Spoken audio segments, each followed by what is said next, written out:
Good morning, good afternoon, good evening, good whatever time of day it is, at whatever day it is over at your place.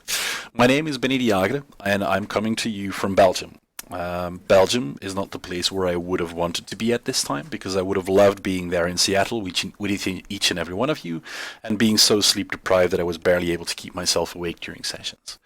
That being said, it is what it is. I'm also presenting from my home, from home in the poorly lit bedroom, so I do apologize for the shoddy video quality you're seeing right now. I was planning on going to the office, but those plans have changed. That said, let me dive straight into the content I have to share with you. And as I mentioned, my name is Benni Jagere. I'm a senior data insights consultant for a company called Real Dolmen. It's a Belgian consulting company, which is part of a global group called Inetum. I'm a senior data insights consultant, which means I use a lot of fancy words to help customers get more value out of their data. And that's pretty much the gist that you need to know about it right now. You're currently watching a session on Pass Summit, which means that you're already aware of what Pass is and what they have to offer you. That being said, there are more things than just Pass Summit, and a lot of free things you can also get from it, like local user groups or virtual groups or SQL Saturdays across the globe. It's really interesting to check these things out, and I highly encourage you to do so. But I already told you a bit about who I am and what I do for a profession. I'm also engaged in some free time that I may have in this Belgian user group called Dataminesbe, and we do all sorts of fun stuff to help the community grow their network and grow their skills themselves as well. In a daily life, I drink copious amounts of coffee. I'm more than a bit weird, and I've been practicing karate since I was about 8 years old, which doesn't mean that I'm very good at it. It just means that I've been doing it for quite a few years now. The session, which is pretty much the most important thing that we're all about, is based on what I want you to learn. I want to make sure that you learn how to leverage some options to make sure that you can go ahead and pinpoint common causes on performance degradation inside of your model. I want to make sure that you learn techniques on how to avoid or solve these things, how to avoid these common causes. And in the end, it boils down to a usable set of best practices that you can take home with you and just try to improve yourself. Because in the end, improving ourselves is what we try to do by attending sessions like these. But most importantly, I do like to stress that this is not a DAX or performance query deep dive. It is, one, very hard to do that in a time span of a 60-minute, and, well, I'm not that expert level myself to give you a full day deep dive on those topics. I know my way around them, but there's people better placed to do that. But why should we go ahead troubleshooting performance? Well, it boils down to one simple thing. No one likes to wait. If I open an application and the application takes about 5 seconds, 10 seconds, and you're looking at if there's even a splash screen, then you're like, oh, wow, this is taking a long time. Please do it a bit faster. And it is the same thing when you're working with your Power BI reports. But also, working with performance and having different people involved, I've heard this excuse a lot of times. It works on my machine. Even in the context of Power BI, this is very much a commonly heard excuse. But it's not a valid reply, because different people have different machines and have different workloads running on those machines. For instance, I made a set of demo reports for this session as well, and I developed them on my beefy desktop, which is, well, it has a lot of RAM, it has some decent CPU power in it, it has SSDs, and I made a model capable of giving that a hard time. But then, because I spend most of the time presenting on my laptop, the models were a bit too heavy. So even I got hit by the works on my machine, though I didn't keep telling myself that, but you get the feeling. Context and baseline are pretty much key. What is the expectation? How many rows are we talking about? Are we talking about this big batch set of 1 trillion rows, the Christian Wade clicky clicky draggy droppy data set, or are we talking about an Excel file with 1,000 records in it? And what's the baseline is what's the expectations? Are they expecting the data to be rendered, the reports to be rendered in 3 seconds, 5 seconds, 10 seconds? It's a combination of those two that set the expectations and pretty much usually trigger you to go digging deeper into stuff. But in general, when I start, it is one thing that I always do. I scan those reports and I aim for quick wins on reports that I know that are heavily used. So usually I just check audit logging if they've been set up, I check usage metrics, and I scan for reports that are effectively used and start aiming at those quick, nice and easy quick wins, the low-hanging fruit, if you will. Why is that? Well, as a consultant, and maybe even you as an employee at an office or whatever, is you need to gain trust to start doing those investigations. And if you lock yourself up in a basement for about 10 days and only come back with, well, maybe we should do this, then people are not going to trust you. So by doing these quick little wins and showing immediate results, people are going to trust you to do stuff. Which means that usually I try to avoid doing those long investigations on barely used reports unless they're C-level, CEO, CFO, COO, whatever, because, well, they have the budgets and they pay the bills, which at the end of the day is what it all evolves around as well. And if I have to make a scientific formula out of there, I'd have to say that it's about 40% science, 40% art, and 20% luck. Knowing what to do, having a certain flair of it, and then just, well, you can't know it all. Just try it sometimes. If it doesn't hurt you, why not? That said, I'm a consultant, so it depends.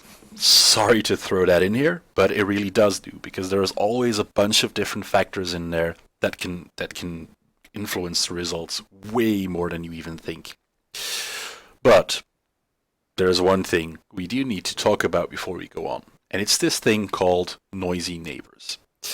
And it's a concept you do need to be aware of, because in Power BI, most of us work on Power BI Pro, shared capacity, which means that we are effectively all sharing the same resources in the same geolocation. For instance, I'm in Belgium, which means that I'll either be in Amsterdam or in Dublin, Ireland. So all those people in the same vicinity as me will mostly be using that same set of resources. Mind you, that those resources are massive, but let's theoretically say that all of us start a heavy load at the same time. Well, then there's going to be a bigger load, and performance might be degraded. So in general, most of the time we're not going to notice it, but it also means that results are never going to be identical when you're measuring things. There's always going to be some small level of margin in there. The same thing is with premium capacity, but then it is a set of dedicated capacity for yourself. It is a set of dedicated resources that are just for your organization and the workloads that work on there. So noisy neighbors is still a thing, but it might be less of a thing. Or it might actually be more of a thing, because premium capacity does not automatically solve all your performance issues. Actually, in some cases, it even makes them worse. But the most important thing to keep in mind when going on these scavenger hunts for performance gains is beware of caching, because caching happens on so many levels and it can influence results very, very, very much. So I'll keep coming back to that a few times throughout the session. But before I do go on, there is a report case that I base myself on, because, well, you need reports. So I live near the city of Antwerp in Belgium, which is most commonly known for its diamonds. It's way too pricey harbor port authority building and a few different other things. But we also have this thing called vélos, which pretty much means bicycle in French. But it's a dialect word we've been commonly using, and they're pretty much shared bikes that you can pick up from a station, then cycle around for about 20 minutes, and then you need to put them back away because then your knees and back are shattered and you urgently need to make an appointment with the chiropractor. So I was looking into this data, and I was asked the city authority, was like, hey, can I have this data because I want to play around with it. I want to do some experiments. And they said, well, you're not getting it. The only thing that we can give you is aggregates. And I said, well, aggregates, I don't want aggregates.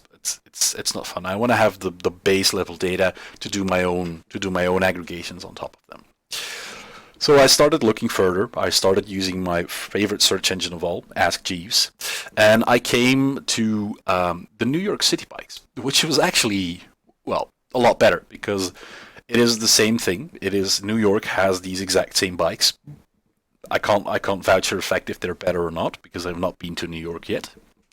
But they have a vast larger number of these bikes, so the traffic generated on these things is a lot bigger, which means that for my lab environments of trying to break things and see where I get with it, that's actually pretty good. So this data set at the time of recording, they have about 94 million transactions in there, which is good. It starts. And it's all open data, so you can just go ahead and download it from the website that's listed there, and it starts in June 2013, and it holds information about every single trip. A trip that is taken longer than 60 seconds and starts at public stations, so that it's not test drives and people doing servicing on them. But it also contains master data about stations, about bikes, about the regions they have. So it's interesting to build yourself a little star schema about this. But, of course, there are also reports. And these reports are what matters. Because I've intentionally built a lousy report because I'm special like that. And I've intentionally also built not the prettiest report that I've ever built. So if I go ahead and open this view, there's a lot of things happening at the same time. A lot of things happening and not a lot of things happening because pretty much we're just looking at things that aren't moving at all. So a lot of things are showing up here, and it's not about the content of the reports. It's just me intentionally trying to do bad things inside of a report so that I have to keep improvising each and every single time until the entire report is loaded. And I've said time and time again that I should change this to be able to not have to improvise for as much as I have to be doing that now, but I keep forgetting to do so. So it boils down to the fact that I have some slicers to work around with, and I can go ahead and filter things on a region name, I can filter by the types of users, I can play around with dates, and there is a matrix that describes way too much details in there.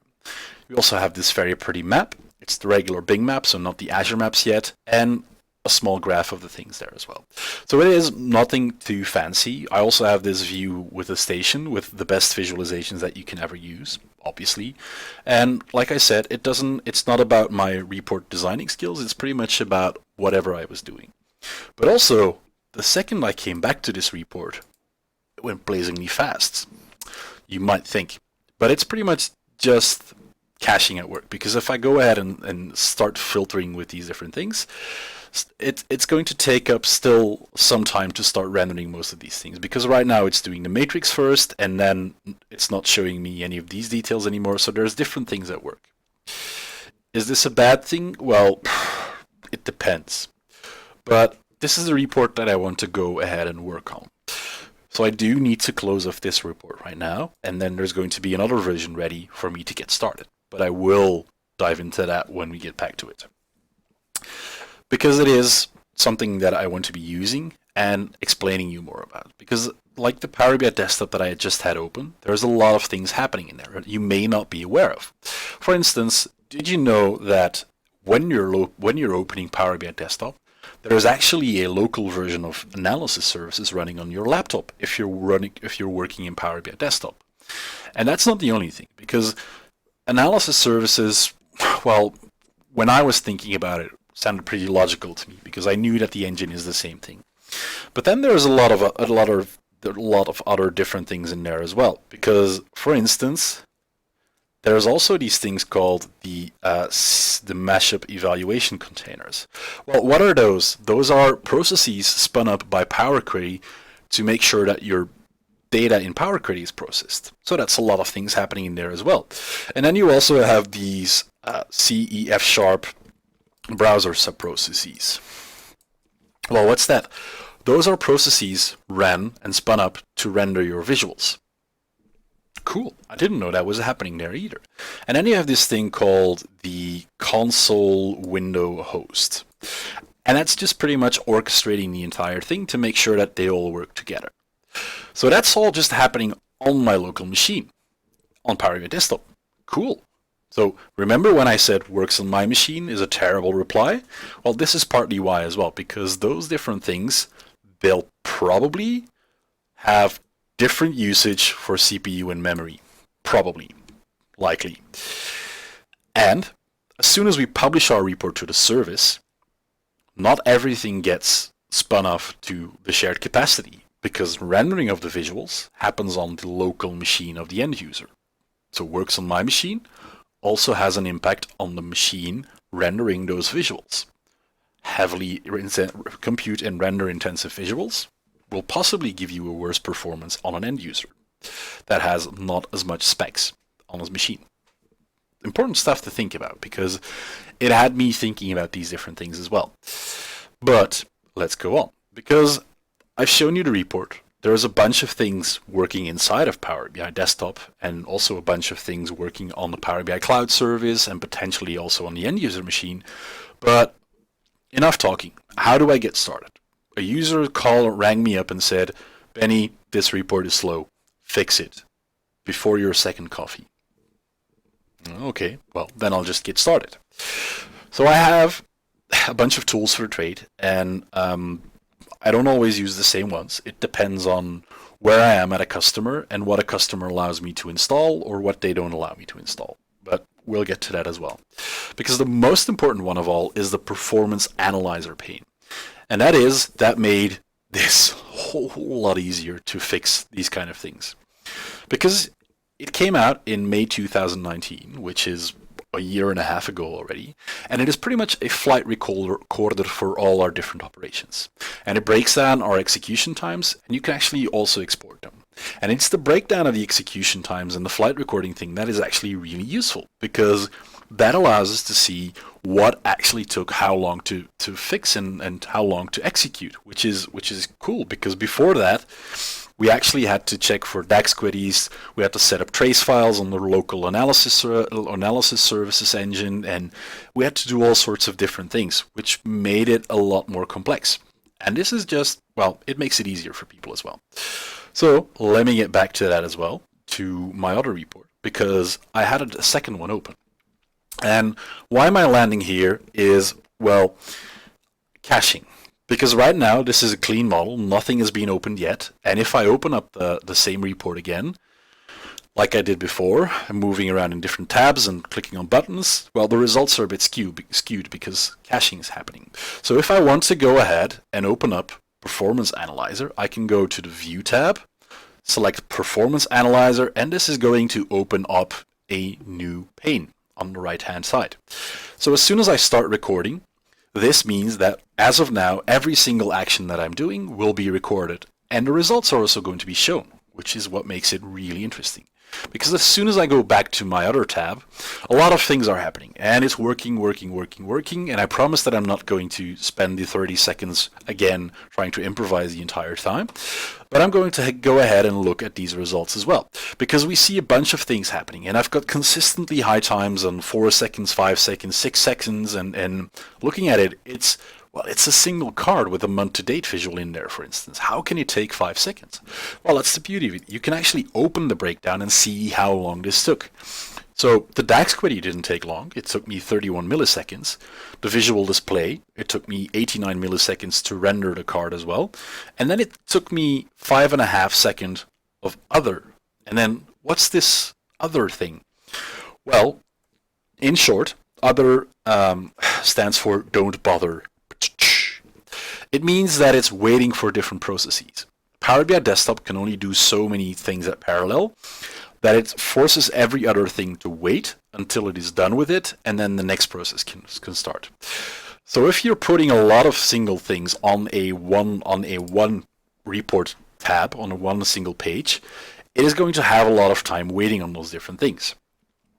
So if you want to reduce that number of other, well, the thing is quite simple, is you reduce the number of visuals out there. And there's lots of material coming out to replace these different card visuals by a single visual, by using matrices and custom formatting and those kind of things, which actually makes a lot of sense. So reduce the number of visuals to reduce the other wait time. Cool, in the bag, thank you. So the beauty is that, let's say that I want to check which takes me the longest time to render visually. Well, I can do that as well, is I can go ahead and click on the duration and sort by descending and sort by the visual display. And then it's going to sort me by the amount of time that it took to render the visual. So we got the map right here, and this has taken me 3.5 seconds to render visually, and let's say 5 seconds to render just waiting on these different things. Well, 3.6 seconds, is it a long time? Yes and no. It depends. Again, it is something that you need to be aware of, that these visuals like maps, they typically plot a lot of single objects on this one map. So for instance, these are about 1,500 data points that are plotted here. Each and every one of these needs to be rendered as well. So maps are typically fairly intensive on the rendering. Is it a bad thing? No, you just need to be aware of what you're doing in there. That's simple. But then, DAX. How long has it taken it to render?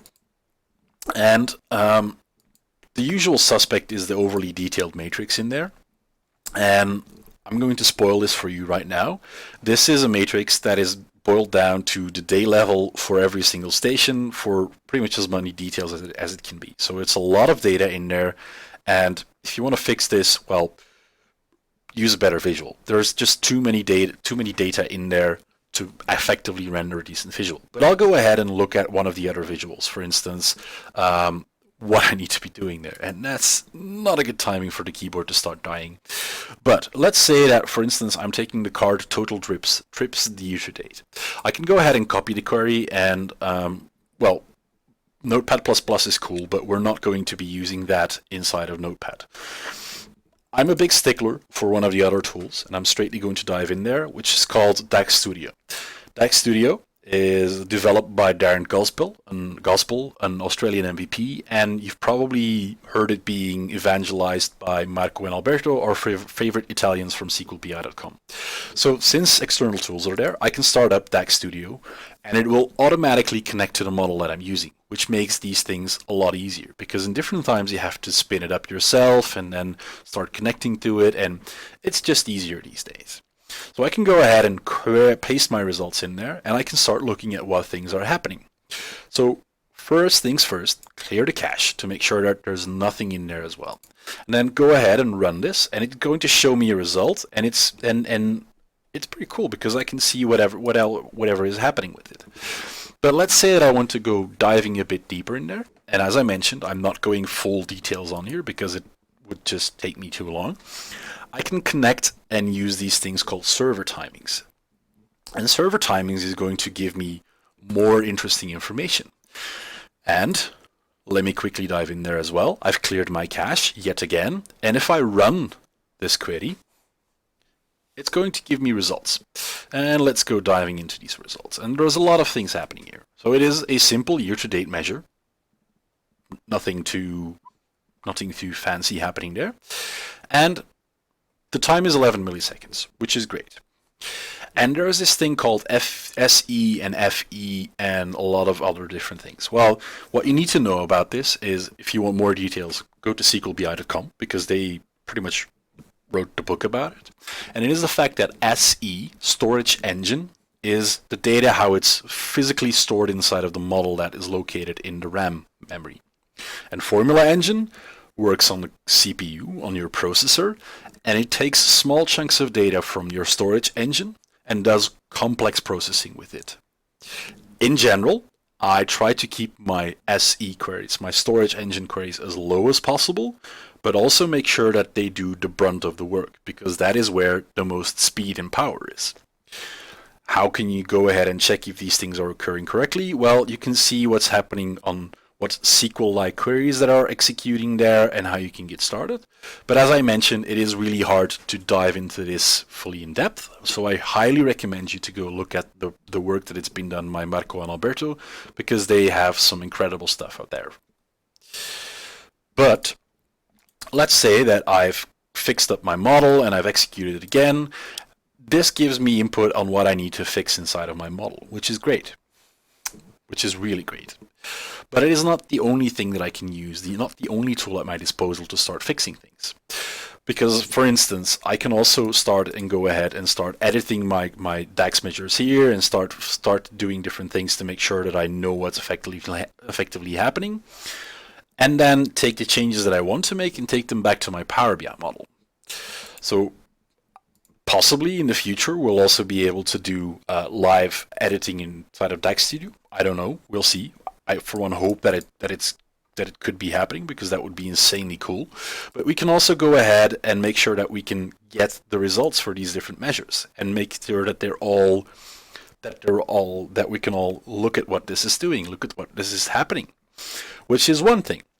But why I like this thing even more these days is because before we had this Excel file called Vertipack Analyzer, but now it's pretty much mostly incorporated inside of the model, and it gives us this thing called Vertipack Analyzer, and it gives us a lot of information about what's inside of our model.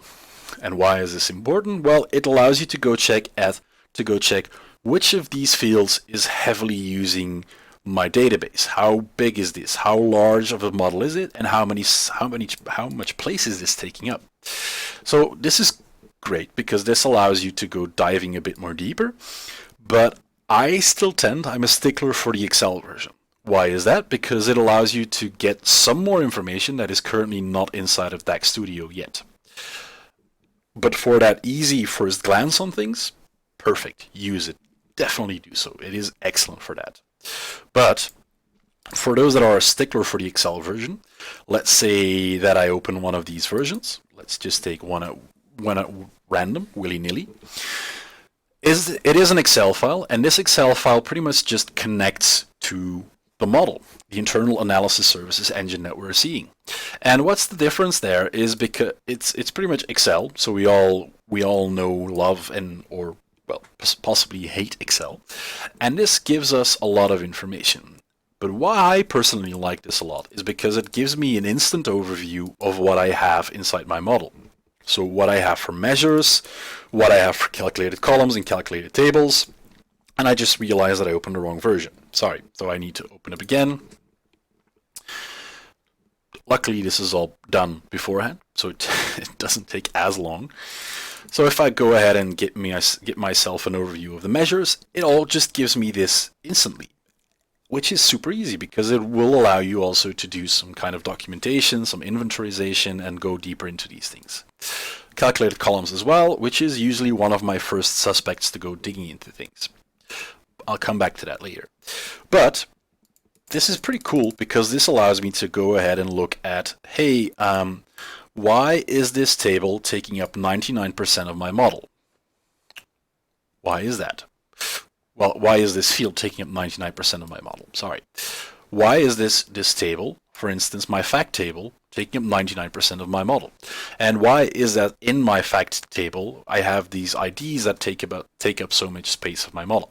Is that a bad thing? No, not potentially, because if I go ahead and open up the raw version, let's say the second version, you're going to see that there's a few more things happening in there that potentially are not as interesting, and that you see that the split for the size of my model is completely different, because it's still my trips table, which is with miles ahead is still the largest table in there. But it is also the fact that these two fields, start time and stop time, take up let's say 98% of my model, which is not what I want it to be. Because also, it just takes up way too much space. And it is using a tool like this to go digging into how much space is it taking up and how well is it performing that can really allow you to go deeper inside of a model and look for things that potentially are not good. And it allows you to go a bit deeper as well, like looking at how is the encoding working, how is compression working, these things. If you want to go deeper, you don't necessarily have to do it, but it allows you to do so. But most importantly, if I go ahead and look at column information, this is always going to show me the data types that they're using, and it just allows me to quickly go ahead and start digging into things that potentially are not the way I want them to be.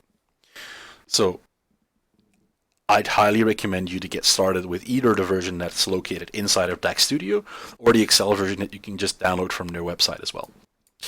So back to the slides, because there are a lot of tools that I use, and typically I only use the one that are on the left-hand column, depending on what I can install, because not every one of these tools is allowed to be installed everywhere at a different client, or not every time the tool has a need for what I need to be digging into. But that said, the four, well, DAX Studio, Vertipack Analyzer, and Tabular Editor, they're pretty much my mainstream package whenever I go ahead and start digging into these things. And speaking of Tabular Editor, that's the one that I briefly want to show to you as well, because that's also what is allowing me quickly to assess the state of a model and to make recommendations back to an end user or to users for their model. So if I go ahead and go back to my Power BI file, well, I can go ahead and open up Tabular Editor. And if I open up Tabular Editor, that's going to do the same thing. It's going to open it up and pre-connect to the model that I'm using. And this is where it gets really cool, because it is roughly said a fancy JSON editor, because it takes the model that you have, it splits it out, it deserializes all the different components, and it allows you to blazingly fast edit these things. And what I'm going to show you isn't nearly as fancy as things that you can do with it, because you can effectively, with the click of a button, generate 500 measures if you wanted to, or just do some really cool stuff with it, like calculation groups or translations, perspectives, these things, to really go extending your model. But the reason why I'm showing you this right now is a lot simpler, because it has this tool called Best Practice Analyzer. And what this does, well, it is fairly simple. I do need to include the local rule file that I keep forgetting. So,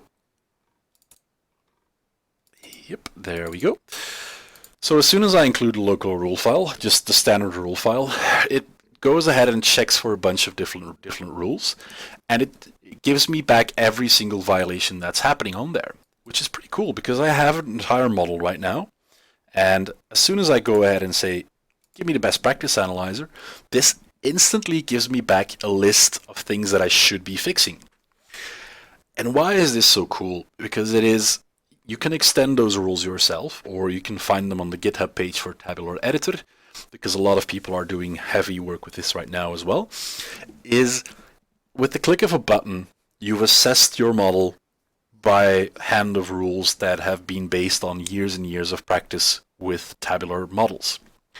And it is super cool, because this instantly, without me actually having to go diving into a model and whatever they're doing on there, it allows me to check things that I need to be doing. And with the enhanced metadata format that's been rolled out since September, I could potentially also start fixing these things, or some of these things as well, and just by going and just generate a script on there.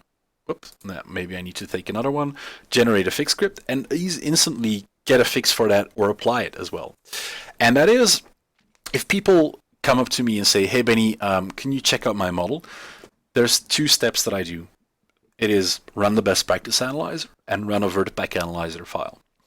And by using these two, I go through, I start checking things that I need to be checking and that looking into, but it allows me to quickly assess where I need to start.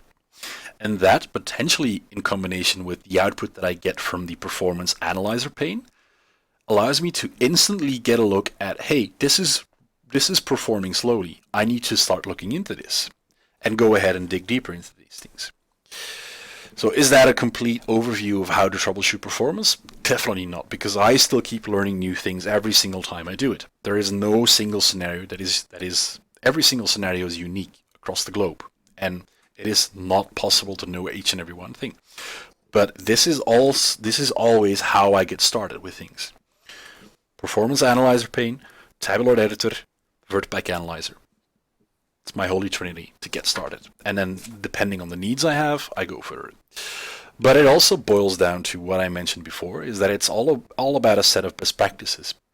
Because I'm a firm believer, let me go back to slides in the meantime as well, I'm a firm believer of, well, fixing it in a model.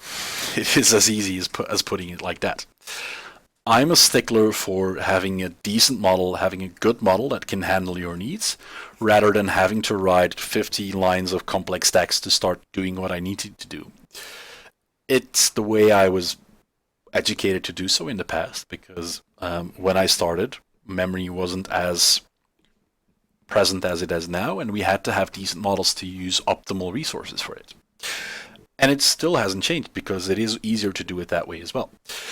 But it boils down to a set of best practices, as I mentioned. And the first and most important one is this one. Well, sorry, are a few, because in effect, when we're looking at a model, when we're looking at where our data is coming from, when we're looking at how the data is presented inside of a report, we need to think about transformations. What's transformations? Changing a data type, changing a format string, adding one to another, making calculations, these types of things. Well, it is very important to keep it in mind. Do them as early as possible as you can. If you've got a SQL database and a data warehouse where you can fix this, great, do it there. Do it in Power Query if it's not an option. Do it in data flows, maybe even. Try to keep as less of non-measure activity in the model and DAX as possible to allow it to be optimized as soon as it can. But also, do these things only once, because it is pretty pointless to have your SQL view cast something to an integer, to only do it in Power Query to a text field again, and then making it a whole number in DAX again, because that's pretty much, it's useless transformations that are done every single time. And it is not only about the performance that we have on the reports and on the rendering, but it's also inside of the data sets and getting the data from the data sources. So as early as possible is what I typically do. And then smart boils down to a combination of the first two, but it is just think about what you're doing. Is it really necessary? Does it benefit my report and my end users to do these things? Because that's also very important to keep in mind. And then data types. I encourage you to not underestimate the impact of data types, because they make a really big difference. Integers versus decimal numbers versus text is a huge difference. And why is that? Well, it is about this thing, and I will head back to the demos right after this to show you, is this thing called the dictionary. And that is really important to keep in mind, because it is the way that the model works to encode and make sure that the data is stored as small as possible and accessed as fast as possible as well. Makes a really big difference. And does the date and the time really need to be combined?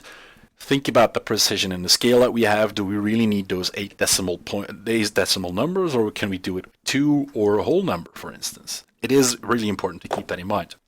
But if I go back to my data types, is the Vertipack analyzer file that I opened already, that said the date time field, that took up about 98%, well, it took up about 95% of my model. That's just one thing, because there are a bunch of fields in here as well that are actually text fields that could have been integers, etc. And applying these single steps, I'll show you the work I've been doing, is I went from a collection of CSV files, Yipsy-daisy, it's from a collection of CSV files from about 4.33 gigabytes, which is a subset, to Power BI being able to do its work on, Power BI being able to do its work for, and I completely froze up. Power BI being able to do its work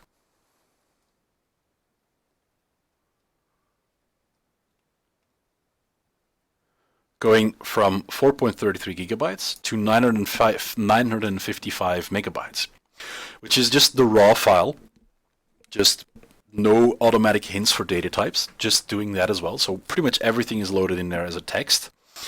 Going up to the data types, what I've changed, making a difference of 170 megabytes, which is a pretty big difference. But then also what's happening here is this thing called auto date time. And auto date time, is this a bad thing? No, it isn't. Not necessarily. But what it does is it generates a bunch of automatic tables in the backend that you're probably not going to use and probably not aware of as well. So they take up a lot of space, which you probably can use differently. But I also went from a model where I was looking at which of the columns I'm actually using. And you can see that I went down to 553 megabytes already just by chunking out a bunch of models in there. But what is really super interesting is what I did after, is what was happening when I transformed it to a star schema. So a dimensional approach allowed me to bring back the model size to a whopping 160 megabytes. So it went from a 955 megabytes to 160 megabytes, which is just phenomenal, just by making a proper star schema instead of having one big table. And that is for me personally, that is a really big performance gain as well, because it also boils down to how big is the data that needs to be put inside of the memory. Because the larger it is, the more time it's going to take to start scanning through these things as well. And the more efficiently the dictionaries can do their work as well. So by having these concise models that are able to handle the loads and the needs we have, our performance is automatically, in most of the cases, going to be better as well, which is super important to keep in mind as well. But like I mentioned, these auto date time tables, they're not always good. Because, for instance, I had a customer and they were working on this OLTP system, which had the rule that if a date was unknown, and there should have been a date but there is no value set, it would set it to January 1st, 1900. And if a date was yet to be filled in, if a date was not arrived yet, they set it to 2100 January 1st. So automatic auto date time pretty much generates a date table between the min and the max. So in that scenario, it generates 200 years worth of data inside of a table for more than 160 date time fields in there. So 160 generated date fields, date tables that we had inside of a model, which is a lot of data. But what is also happening in there is it's calculated after the model is being optimized. So everything from calculated columns and calculated tables gets layered on top of the model that we have after the refresh is being done, after the data is gathered, and it's going to take up extra time as well to fix these things. So it blows up the model, it blows up the refresh time, and most of the times it's a setting that you don't even actually need, because it's a lot better to just use your own date table. If it's generated in Power Query or from an Excel file or from a view, I don't care, but it'll automatically be better than using the automatic date time field. To give you an idea, I was able to reduce that model with the single click of a button, disable auto date time, with about 80%. Just one click of a button. So that's quick wins when you need them, pretty much. Column and row usage is also very important. I call this, let's just call it the Marie Kondo approach. Do you really need it? Do you really need all those columns inside of your model? Do you really need to have data coming from 2010 to 2020 when you're only doing analysis on the last 3 years? So it's think effectively of what is inside of your model and what you need to service the needs. So it is better to have a small, lean and mean model and expand it later on than having this big monolithic model that doesn't perform and puts people off on using it. It's stuff to think about. But it boils down to modeling, pretty much, like I mentioned. And there is one thing to keep in mind, which is star schema all the models. You've seen how big of a difference it is when I go from a single large table to a star schema. Dropped from 4.3 gigabytes of CSV files to 955 megabytes in a model, a single model, to 160 megabytes in a star schema model, which is really well done. But it boils down to a bunch of tips, And like I said, star scheme all the things. It is the bread and butter of Power BI. It thrives on models like this because that is the way that column store indexes, which is on the back end of it, do the best of their work. So when you're making models, relationships between two tables, use persisted surrogate keys, whole numbers that are persisted at Power Query at the latest, because they give you the best optimization, they give you the best encoding inside of the data dictionary. Whatever you do, don't use GUIDs for relationships because your model is going to be huge, sadly. Bidirectional filtering should be avoided should be avoided. Let's put it like that. It gives you a huge performance hit, and most of the time you don't actually even need it because you can fix most of the things inside a model.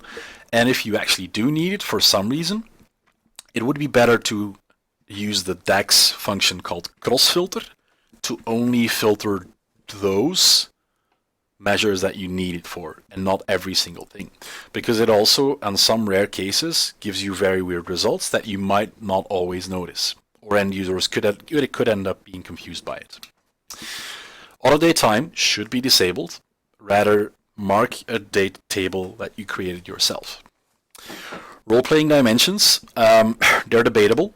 Purely for performance, measure it out, see what it does, and look at the effects that you get for your personal models. I've spent many hours debating this. I'm not being dragged into this again. Data types should be optimized as much as possible. Think about your precision, scale, datetime fields, integers, these kind of things. Data types actually do matter. Wide tables, which are the exact opposite from star schemas, should be avoided as much as possible because they usually have a tendency to drag out data that could have been optimized better. And that also makes sure that you are using a lot of space in your dictionary. Columns and rows that you're not using should be removed as much as possible. Only make sure that queries are loaded into the model that you're actually using, because if it's not being used, then why is it in there as well?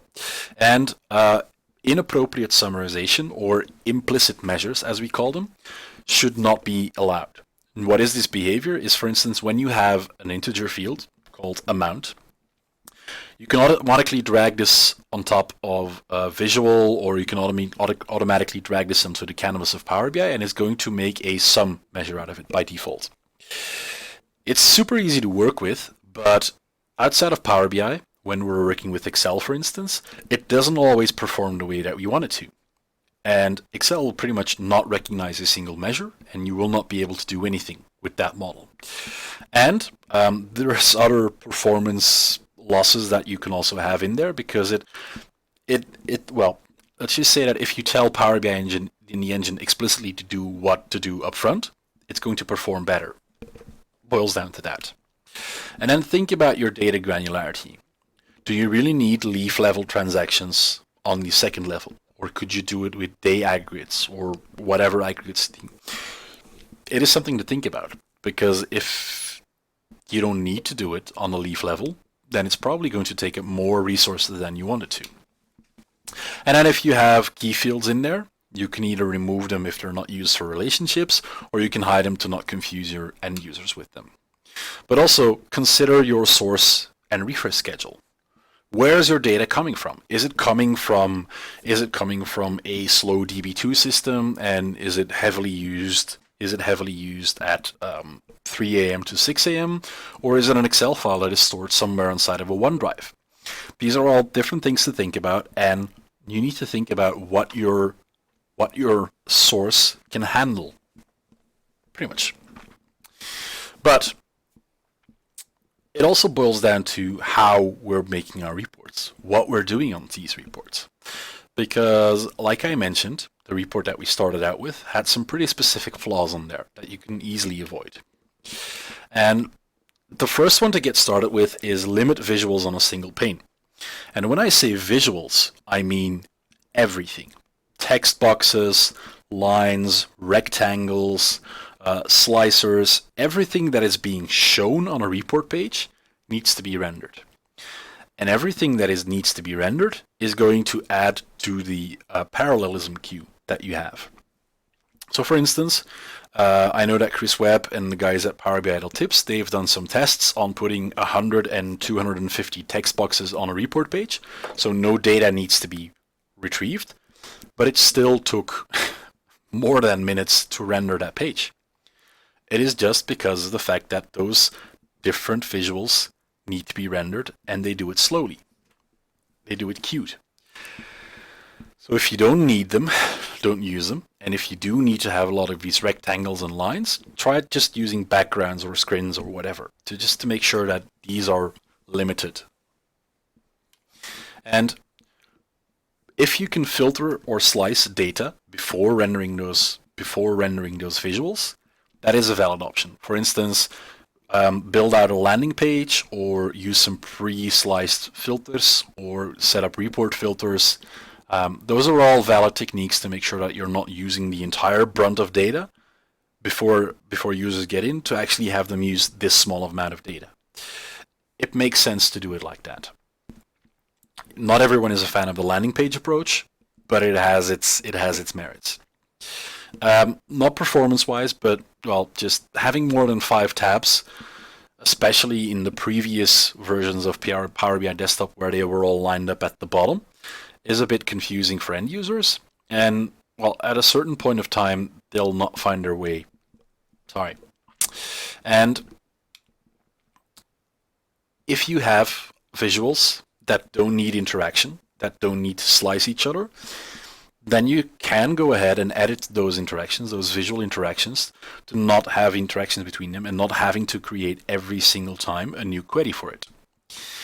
And it also boils down to overly detailed visuals, like for instance the matrix that I used that had a lot of data in there that wasn't supposed to be used there. But then also the last one is a point to keep in mind as well, is be aware of visuals that are render intensive, like maps, but also custom visuals. Are they a bad thing, custom visuals? No, definitely not. But you do need to be aware that they typically have a performance drop or, well, a performance degradation opposed to the native visuals, because they're not using public methods and etc. They're using public methods and not private methods, and it just works a bit differently because they also have to do some offloading of data. So are they a bad thing? No, because you can do stellar things with custom visuals, but they will possibly take a hit on your performance as well, which is important to keep in mind.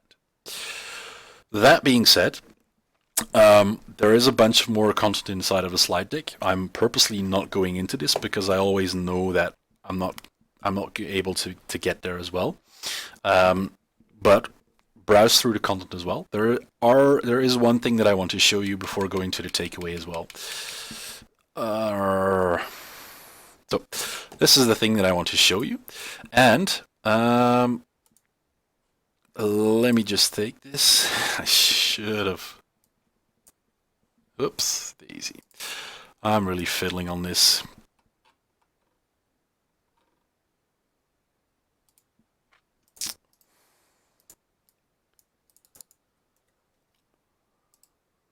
Yep, there we go.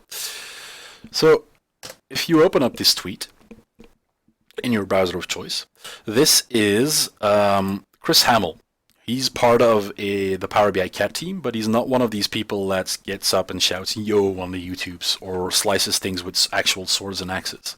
No, Chris is the type of fellow that if he tweets or blogs, you pretty much know that it's going to be something really good. And back in August 2019, he pretty much confirmed something that I was thinking about a longer time before as well, but never actually bothered to check out, which is the type of browser you're using has a big difference on the rendering of a single report, because Chris is viewing a report here which is based on NBA shot statistics for players, which is good, but he's making a difference between the Edge Dev, which had at the time the Chromium browser, opposed to the regular Edge, which didn't.